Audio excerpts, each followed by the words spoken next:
जितिया व्रत कब है? जाने संतान की लंबी आयु के लिए कब और किस देवता की करनी होती है पूजा। हिंदू धर्म में संतान की सुरक्षा, अच्छे स्वास्थ्य और सुखमय जीवन के लिए माताएं जीवित पुत्र का व्रत रखती है। इसे जितिया व्रत भी कहा जाता है। यह व्रत आश्विन मास की अष्टमी तिथि को रखा जाता है। इस दिन माताओं द्वारा अपने बच्चों की लंबी आयु, अच्छे स्वास्थ्य और सुखमय जीवन की कामना के लिए उपवास रखा जाता है। इसे कठिनतम व्रतों में से एक माना जाता है। दरअसल यह व्रत 3 दिनों तक चलता है और इसमें नहाय खाए से लेकर निर्जल उपवास और पारण अक की परंपरा निभाई जाती है। जीमूत वाहन की पूजा। जितिया व्रत में जीमूत वाहन की पूजा का विशेष महत्व है। जीमूत वाहन गंधर्व राजकुमार थे जिन्होंने एक नागिन के पुत्र को बचाने के लिए खुद को गरुड़ को अर्पित कर दिया था। इनकी प्रतिमा बनाकर पूजा करने से संतान की रक्षा होती है और संतान प्राप्ति की मनोकामना पूरी होती है। पीपल के पेड़ की पूजा। इस दिन पीपल के पेड़ के नीचे पूजा करना बहुत शुभ माना जाता है। महिलाएं पीपल के पेड़ के नीचे बैठकर कथा सुनती हैं और पेड़ की परिक्रमा करती हैं। पीपल के पेड़ को ब्रह्मा, विष्णु और महेश का वास माना जाता है, जिससे सभी दुख दूर होते हैं। व्रत का समय और शुभ मुहूर्त। यह पर्व पूर्वी भारत के कई राज्य जैसे बिहार, झारखंड और पूर्वी उत्तर प्रदेश में बड़े उत्साह से मनाया जाता है।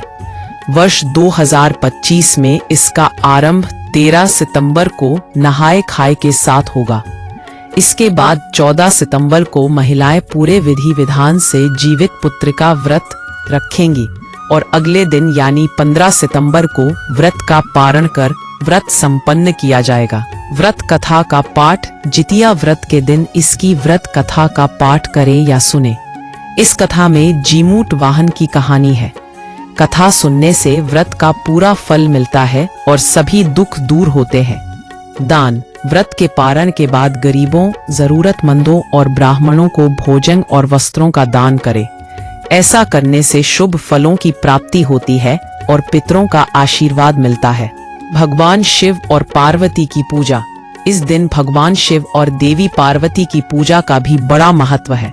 ऐसे में जितिया व्रत के दौरान उनका विधिवत अभिषेक करें और ऐसा करने से संतान प्राप्ति की मनोकामना पूरी होती है। जितिया व्रत को जीवित पुत्र का व्रत के नाम से भी जाना जाता है। जितिया व्रत का व्रत हिंदू धर्म में बहुत खास माना जाता है। हिंदू परंपराओं के मुताबिक आश्विन महीने के कृष्ण पक्ष की अष्टमी तिथि को जितिया व्रत रखा जाता है। इस व्रत को पितृपक्ष के दौरान ही महिलाएं निभाती हैं। जितिया व्रत का महत्व होता है अपने बच्चों की सुरक्षा और उनकी लंबी उम्र के लिए प्रार्थना करना। ये व्रत खासकर पुत्र के साथ साथ अपनी सारी संतानों की भलाई और लंबी उम्र के लिए भी रखा जाता है। जितिया व्रत मुख्य रूप से बिहार और झारखंड जैसे राज्यों में मनाया जाता है। इस बार जितिया व्रत 14 सितंबर 2025 रविवार को रखा जाएगा। जितिया व्रत की पूजा विधि। हर व्रत की एक विशेष विधि होती है। जितिया व्रत के लिए सुबह उठकर स्नान करने के बाद सूर्य देव की पूजा की जाती है। घर के मंदिर में एक चौकी रखकर उस पर लाल रंग का कपड़ा बिछाया जाता है। उसके ऊपर एक थाली रखकर उसमें सूर्य नारायण की मूर्ति स्थापित की जाती है। उन्हें दूध से स्नान कराकर दीपक और धूप अर्पित किया जाता है। इसके बाद मिट्टी या गाय के गोबर से सियार और चील की मूर्ति बनाई जाती है और कुशा से बनी जीमूत वाहन की प्रतिमा की पूजा की जाती है। उन्हें धूप, दीप, फूल और चावल अर्पित किया जाता है। व्रत की पौराणिक कथा। पाप। धार्मिक ग्रंथों के अनुसार माना जाता है कि इस व्रत की शुरुआत कलियुग में हुई थी। कथा के अनुसार जीमूत वाहन नामक एक राजा ने एक स्त्री के पुत्र को बचाने के लिए स्वयं को गरुड़ देव के भोजन के रूप में प्रस्तुत कर दिया। उनकी यह निस्वार्थ भावना देखकर गरुड़ प्रसन्न हो गए और उन्हें वैकुंठ जाने का आशीर्वाद दिया। साथ ही उन्होंने अन्य बच्चों को भी पुनर्जीवित कर दिया। तभी से यह परंपरा प्रारंभ हुई कि माताएं अपने बच्चों की सुरक्षा और दीर्घ आयु के लिए जीमूत वाहन देवता की आराधना करते हुए यह उपवास रखती है। इन बातों का रखें ध्यान। APPP। जितिया व्रत के दिन किसी से वाद विवाद न करें। भूल कर भी काले रंग के कपड़े धारण न करें। किसी के बारे में गलत न सोचें। घर और मंदिर की साफ सफाई का खास ध्यान रखें। विशेष चीजों का दान करें। माना जाता है कि इस दिन दान करने से धन लाभ के योग बनते हैं और इंसान को जीवन में किसी भी चीज की कमी नहीं होती है। तामसिक भोजन का सेवन न करें। जितिया व्रत के लाभ।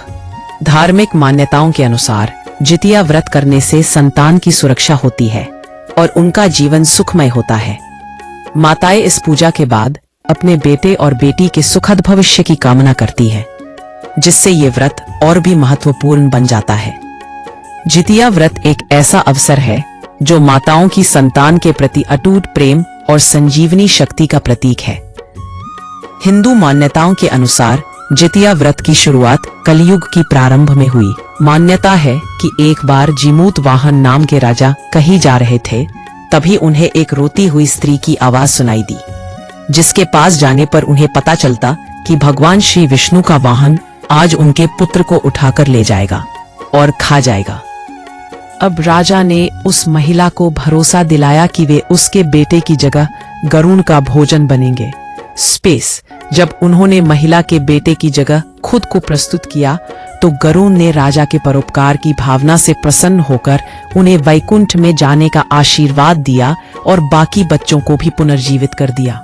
मान्यता है कि तभी से के पहले बाकी बच्चों को भी जीवित कर दिया। मान्यता की तभी से महिलाएं अपनी संतान की सुरक्षा और सौभाग्य के लिए जीमूत वाहन देवता के लिए व्रत और पूजा इस दिन करने लगी।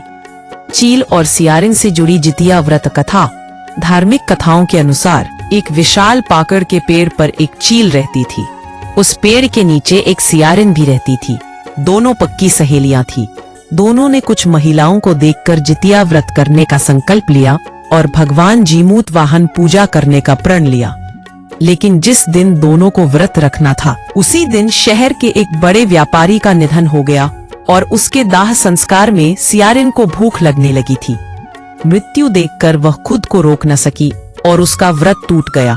पर चील ने संयम रखा और भक्ति भाव व नियम पूर्वक व्रत करने के बाद अगले दिन व्रत पारण किया। अगले जन्म में दोनों सहेलियों ने एक ब्राह्मण परिवार में पुत्री के रूप में जन्म लिया। उनके पिता का नाम भास्कर था। चील बड़ी बहन बनी और सियारिन छोटी बहन के रूप में जन्मी थी। चील का नाम शीलवती रखा गया। शीलवती की शादी बुद्धिसेन के साथ हुई, जबकि सियारिन का जन्म कपूरावती रखा गया और उसका विवाह उस नगर के राजा मलायकेतु के साथ हुआ। भगवान जीमूत वाहन के आशीर्वाद से शीलवती के 7 बेटे हुए, पर कपूरावती के सभी बच्चे जन्म लेते ही मर जाते थे। कुछ समय बाद शीलवती के 7 पुत्र बड़े हो गए और सभी राजा के दरबार में काम करने लगे। कपूरावती के मन में उन्हें देखकर जलन की भावना आ गई। उसने राजा से कहकर सभी बेटों के सर काट दिए। उन्हें 7 नए बर्तन मंगवाकर उसमें रख दिए और लाल कपड़े से ढककर शीलवती के पास भिजवा दिए। यह देखकर भगवान जीमूत वाहन ने मिट्टी से 7 भाइयों के सिर बनाए और सभी के सिरों को उसके धड़ से जोड़कर उन पर अमृत छिड़क दिया और उनमें जान आ गई। 7 युवक जिंदा होकर घर लौट आए। जो पते सिर रानी ने भेजे थे वहां फल बन गए। दूसरी ओर रानी कपूरावती बुद्धिसेन के घर से सूचना पाने को व्याकुल थी। जब काफी देर तक सूचना नहीं आई तो कपूरावती खुद बड़ी बहन के घर गई। वहां सबको जिंदा देखकर वह सन्न रह गई। जब उसे होश आया तो उसने सारी बात अपनी बहन को बताई। कपूरावती को अपने किए पर पछतावा हुआ। भगवान जीमूत वाहन की कृपा से शीलवती को पिछले जन्म की बातें याद आ गई। वह कपूरावती को उसी पाकड़ के पेड़ के पास ले गई और उसे सारी बात बताई। कपूरावती बेहोश हो गई और मर गई। जब राजा को इसकी खबर मिली तो उन्होंने उसी जगह पर जाकर पाकड़ के पेड़ के नीचे कपूरावती का दाह संस्कार किया। भगवान श्री कृष्ण कथा। यह कथा महाभारत काल से जुड़ी हुई है।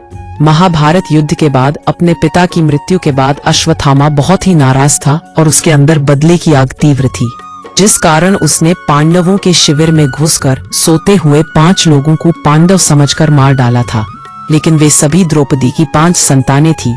उसके इस अपराध के कारण उसे अर्जुन ने बंदी बना लिया और उसकी दिव्य मणि छीन ली, जिसके फलस्वरूप अश्वत्थामा ने उत्तरा की अजन्मी संतान को गर्भ में मारने के लिए ब्रह्मास्त्र का उपयोग किया, जिसे निष्फल करना नामुमकिन था। उत्तरा की संतान का जन्म लेना आवश्यक थी।